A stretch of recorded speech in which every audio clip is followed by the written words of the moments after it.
I am of the view that the local councils are the key to Libyan democracy because they're non-partisan, they are not dependent on funding, it's not about money, it's not about even tribes. They manage to actually, through a phenomenon of emergence, actually provide leadership that's quite credible for the people who choose this leadership. And I worked very hard with a group of young Libyans and even non-Libyans like Ed and Suhail Nakhuda and some friends who helped me to bring together the local councils in a journey to Abu Dhabi, Doha, and Benghazi. And alhamdulillah, thanks be to God, we managed to increase the seats of the National Transitional Council through that process. Unfortunately, that process did not continue. After liberation, we would have expected local elections and then more council members, men and women, populating the National Transitional Council. And I think that was a major failure. What we have now is that people are leaping to the elections and talking about election law and parties and so on, and neglecting the local councils. And that's a big mistake, because I think they are key to the democracy. We have been working with various groups to try to rectify this, and I think today and yesterday there was a gathering of local councils in Tripoli. And this is very important. And even issues, for example, in the local council of Tripoli, there was a storming of the local council and objection to its leadership, but people have managed to repopulate the local council of Tripoli from more representative, or with more representative people, and that helps. So what I'm saying is, just because Gaddafi talked about them, we should not refrain from working with such local councils, except this time they're genuine. In many ways, I know this sounds weird and many Libyans won't like hearing this, but in many ways, what toppled Gaddafi is the actual real application of what he talked about. It wasn't all crazy. Some of what he said was actually coming from anarchistic and socialist European thinkers, who promoted things like grassroots councils and so on, the Commune of Paris and he cheated people because he was never genuine about these things. But in a way, it's as if these ideas are coming back to haunt him and his dynasty. And it's people don't like to say this because they don't like to see themselves implementing anything that he would have thought of. But maybe after 10 years or so, we can get used to the idea. I'm going to come in a second. I just want to raise one other thing, because I think we should talk about this before we go. And we haven't talked about the role of NATO or the outside world. Yeah.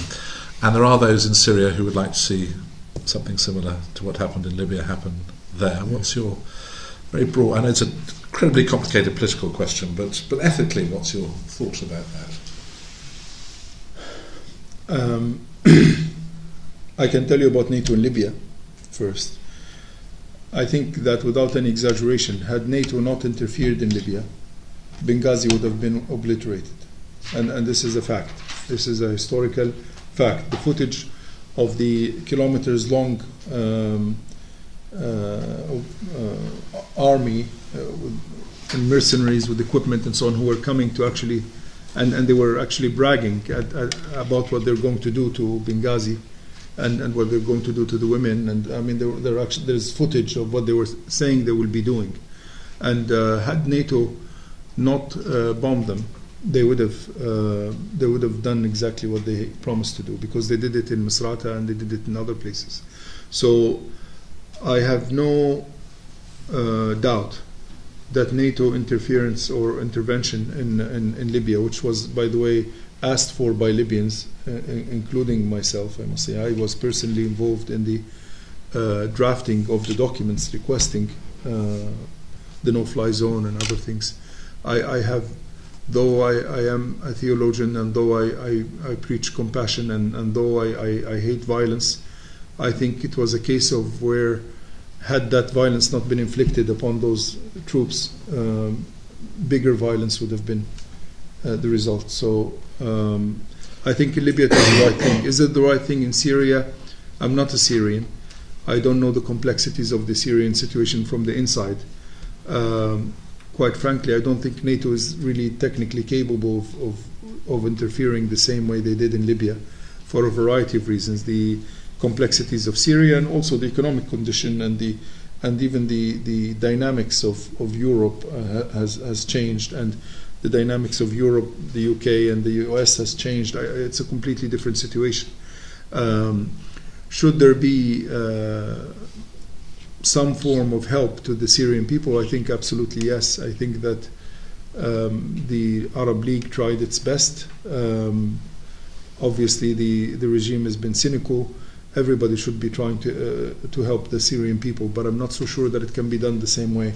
The terrain is different, the demography is different, the majority-minority relations are different. We don't have that kind of split between Alawis and Sunnis, and it's a completely different. And the Ba'ath is very different from the Libyan regime in many ways. So I would hesitate. I hesitate to pronounce a final but I can tell you that in the case of Libya, had not NATO helped us, I think we would have been destroyed. And I mean, it's very strange that a leader of a country would actually order mercenaries and his soldiers to systematically rape the women of an entire town, you know, that kind of. And when you're dealing with such a crazed person, I mean, the situation made it necessary. Now, as soon as we have liberation, my view of violence is completely different. Of course, I did carry a gun during the war. I will no longer carry a gun. I do not carry a gun anymore. And all my students gave up their guns immediately. And it's now, for me, haram to use violence anymore. But for that window, it was an absolute religious duty to fight. And this did not come easy. God knows how much I've thought of this, the pain, like as you're trying to sleep, like, and it wasn't like theoretical. I actually, my team helped NATO identify targets, so it wasn't like a theoretical thing. But I think for the first time in my life, I feel that I only then did I understand Bonhoeffer and his dilemma, you know. And understand that in some cases, like in the case of Hitler, Mussolini, Gaddafi, sometimes violence is the religious duty. But there was no point where this was done with gusto or with arrogance or with. I pray every night for the people who have died from both sides, and I am sure there are many innocent people that died in all this from both sides actually. So it's. May God forgive us all for our transgressions, but